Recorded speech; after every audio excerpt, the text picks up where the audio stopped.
What's up, everybody? I hope you're doing well. Welcome to the minimally edited podcast version of this video. Thank you all for your kind words and feedback for those of you who are listening to these extended versions of my videos. I've noticed a pattern where the shorter, final, official version of my videos that I tend to release tends to cut out some of the more anecdotal personal sharing that I record in these videos and just edit them out usually, as well as some of the tangents that are related but maybe not most immediately relevant to whatever I'm talking about. Some of you have expressed that you appreciate being able to have access to some of that stuff that I normally chop out, so I appreciate you letting me know about that, and you'll probably have some of that come up again in today's podcast. So I was sleuthing around on the internet trying to do some research for this video, and I discovered that there's very little information available about judging our therapy clients. Either that or I'm just typing in all the wrong search terms into Google. Either way, it feels really important to talk about this because we're human and we judge our clients. Instead, when I did a Google search for things like what to do if you're judging your therapy clients, there was no shortage of articles and forum postings from folks saying that they feel like their therapist is judging them as the client. So based on all of this, it appears that there are a number of clients who feel as though their therapists are judging them, but there's very little information about what to do as a therapist if you're judging your client. So what gives? Now, before you run into the comments and tell me that the reason why clients feel judged by their therapist is because of projection or some other type of therapeutic explainer that has nothing to do with whatever's going on for the therapist, I assure you there are at least some times when therapists are judging their clients. Now, maybe you're wondering how I can guarantee this. It's because I know that therapists are human. And humans judge people. That's just one of the many characteristics of being human. I also know this from direct experience, just from witnessing time and again over the years how therapists can speak about their clients behind closed doors in contexts like group supervision or consult groups. So in this video, I'd like to normalize the experience of judging our clients so that we can adequately and properly address it when it comes up, rather than brushing it aside and pretending it doesn't exist. All right, so if we're talking about judging our clients, let's first define judgment. According to the Merriam-Webster dictionary, it's defined as the process of forming an opinion or evaluation by discerning and comparing. When I look at that definition, I think there's actually nothing wrong with judgment. It is good and healthy and normal to form an opinion about something. But I've found, at least in my immediate circles, that culturally, when we talk about being judgmental towards somebody, we're often referring to being overly judgmental. One of the definitions in the Merriam-Webster dictionary for judgmental is, quote, characterized by a tendency to judge harshly. I have absolutely no expertise in linguistics at all, but I'll just share how I kind of internally think about being overly judgmental versus not. I like to think of it as the difference between having an opinion that doesn't have too much of an emotional tie related to it versus having an opinion that has a very strong emotional tie affiliated with it. So if you have an opinion about your client that's not overly emotional, it might sound something like, I don't really think that was the best idea, but okay. Let's move forward. And if there's an opinion about a client that has quite a bit of emotion around it, it might sound a little bit more like, I can't believe my client did that. So for me, personally, if I'm noticing that I'm having some of those felt emotions come up surrounding an opinion that I have about my client, then I start to think of it as being judgmental. Of course, in therapy world, the PC way to refer to being judgmental towards our client is to call it countertransference, which it absolutely is within the umbrella of countertransference. One of the ways that it can manifest is being judgmental. But I just want to say it's also okay to show up to our consult group and say something like, hey, I think I'm kind of judging my client a little bit. Can we talk about that? All right, so now that we got all of that out of the way, what do we do when we find that we're being judgmental towards our client? And just a little quick disclaimer, these are my thoughts, opinions, and reflections. Do with them what you will, but this does not constitute professional advice. Okay, so if you find that you're judging your client a bit, first of all, don't panic. You are a human being. As I said, having judgment towards other people is a very natural part of human experience, and even the fact that you're having such an emotional reaction to your client really shows that you've built enough of a connection with them that you truly care about their choices and their well-being. And my next tip is to be curious.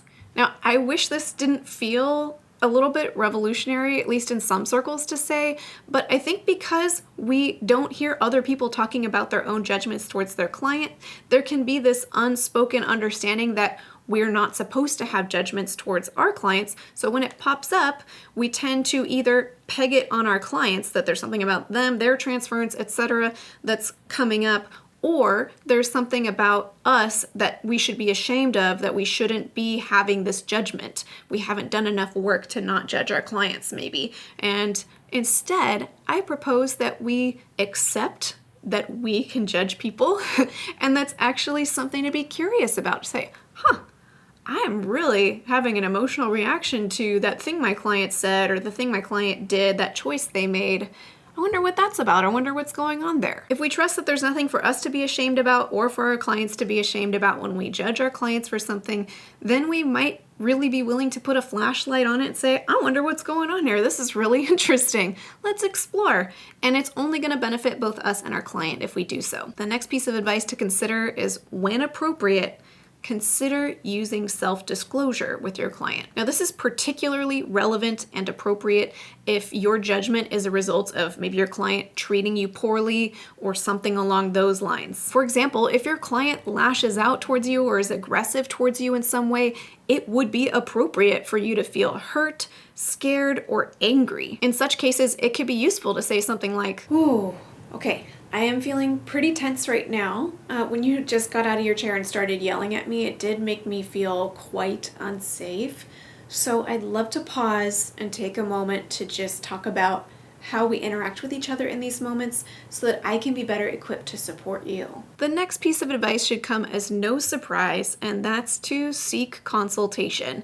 And as I was preparing for this video, I was reflecting on different consult and supervision groups that I've been in, and across the board, the ones that I've felt the most safe in have always had space to freely talk about when we're judging our clients. With that said, I think there are some ways to leverage consultation so that it supports you best. I found, for me at least, that if I'm having any type of emotional reaction towards a client, whether it's in a positive light or a not so positive light, it's much more helpful to start by naming that emotional reaction rather than focusing on the clinical case or, the behaviors between the two of us. Of course, a healthy, supportive consult group will help get you there and steer you in the right direction, even if you don't start with that, but it can be really helpful to lead with it when you're aware of it. To illustrate my point, let me demonstrate a few different examples of how to bring up judgmental feelings towards our client in consult group. And as I've mentioned in videos past, please excuse my acting skills. Humor me. I'm trying my best. Yeah, so I could use some help with this client that I've been working with for a long time. They're repeating some old patterns that we've been working on for a really long time, and they went back to this relationship that's really unhealthy for them. Ugh, I can't believe they went back to them again. Ugh, okay, get it together, Marie. Take a breath.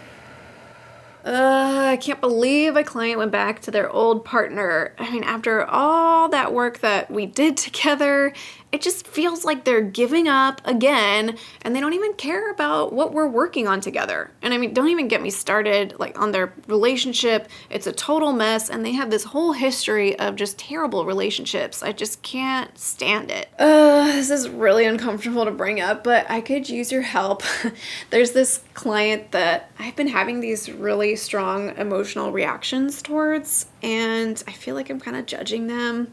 I don't want to, but I think it'd probably be a really good idea to talk through it and see if we can figure out where some of these emotions are coming up for me so that hopefully it doesn't influence the work that we're doing together. So for me personally, when somebody comes into consult group with that third example of a response, then it makes it much more accessible for me as the colleague to know what that therapist likely needs from me. That for a moment, we need to focus on that therapist's emotional reaction before diving into the more clinical stuff. Typically in consult groups, when a colleague starts with one of the first two examples of how to bring up a client that they're judging, we might end up getting caught in the clinical stuff for quite a while before we can kind of dig and get to this realization that hey, this therapist is having some emotions come up. Maybe we should tend to those a little bit first before we come back to the clinical stuff. I remember group supervision as a postdoc, we had this practice where whenever it was somebody's turn to present a case and they went ahead and shared the kind of typical case presentation details that someone might share, the first thing we would do once they'd share is we'd ask that therapist how they felt sharing all of that with us. And then we'd actually go around the room and the rest of us would share our initial emotional reactions to hearing about this case. Before we do anything related to here's where I'm needing some help with this client, or here's some advice of clinical things you might want to try, things like that.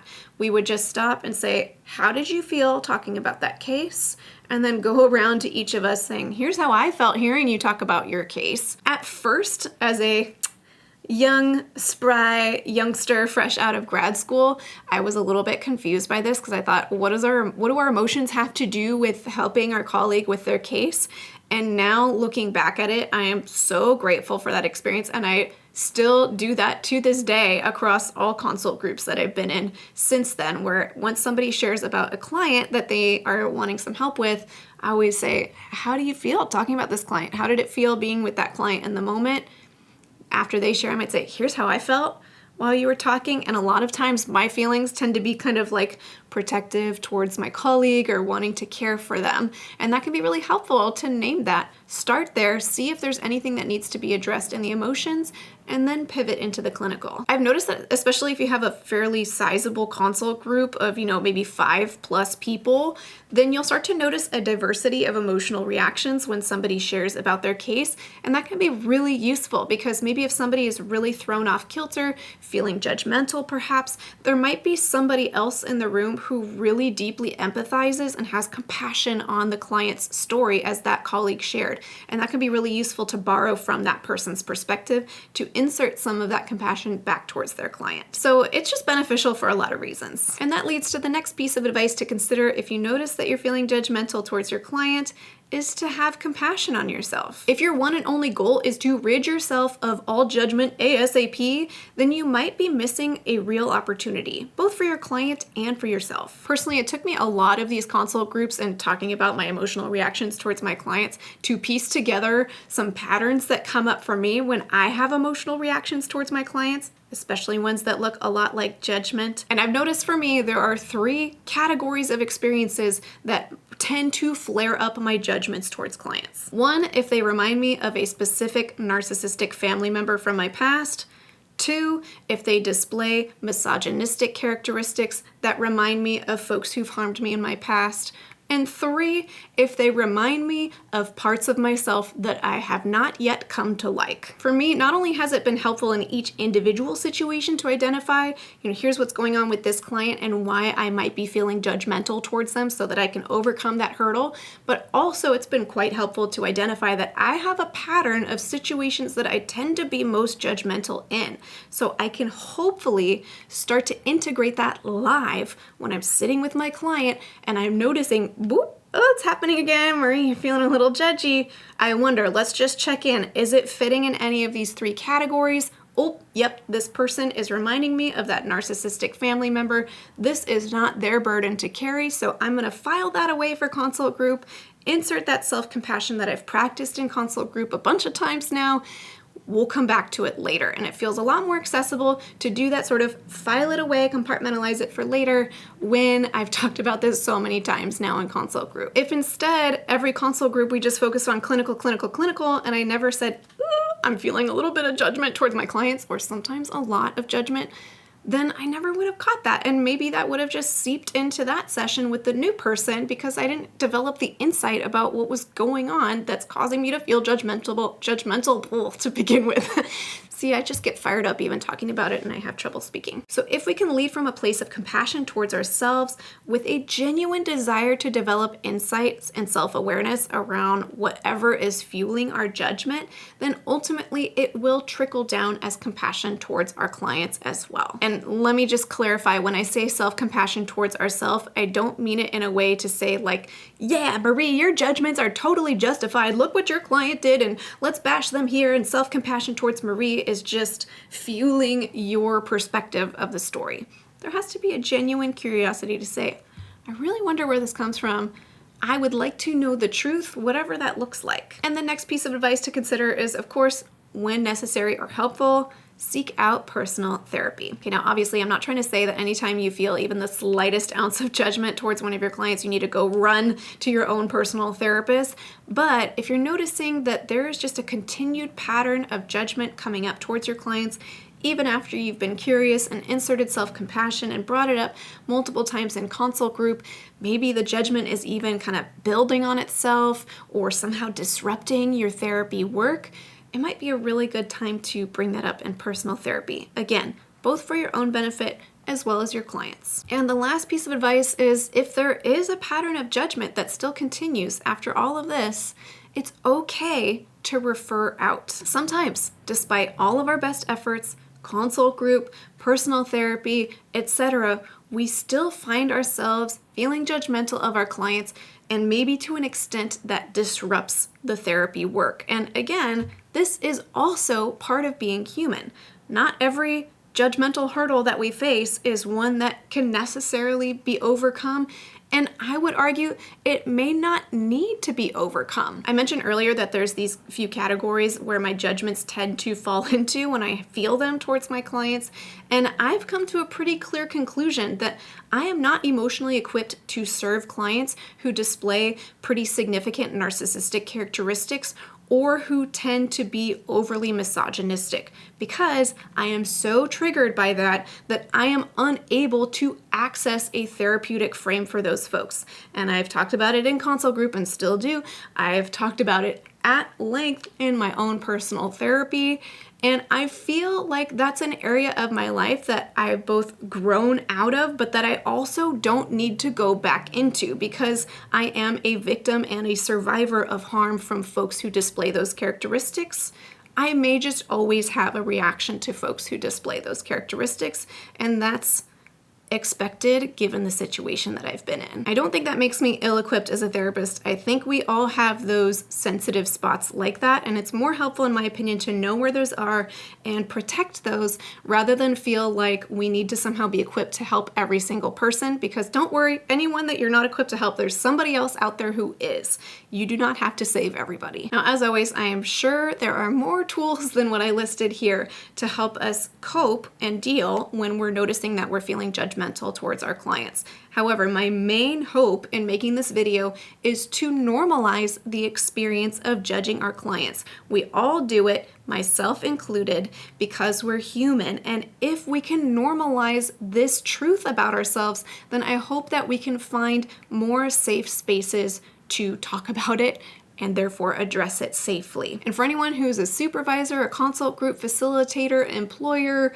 or, just a consult group participant, feel free to reflect on this a little bit. Think about whether there's safety or not to talk about this in your group, and see if you're leading that group, if there's any ways that you can facilitate safety to talk about judging our clients. So, food for thought. Well, I hope this video helped normalize any judgments you might ever feel towards your clients. I'm bracing for the comments that tell me that, I haven't done enough personal work or something, and that good therapists never judge their clients, but that's okay. I stand by what I said. Let me know in the comments if there are any tips you think I missed that you would add, and until next time, from one therapist to another, I wish you well.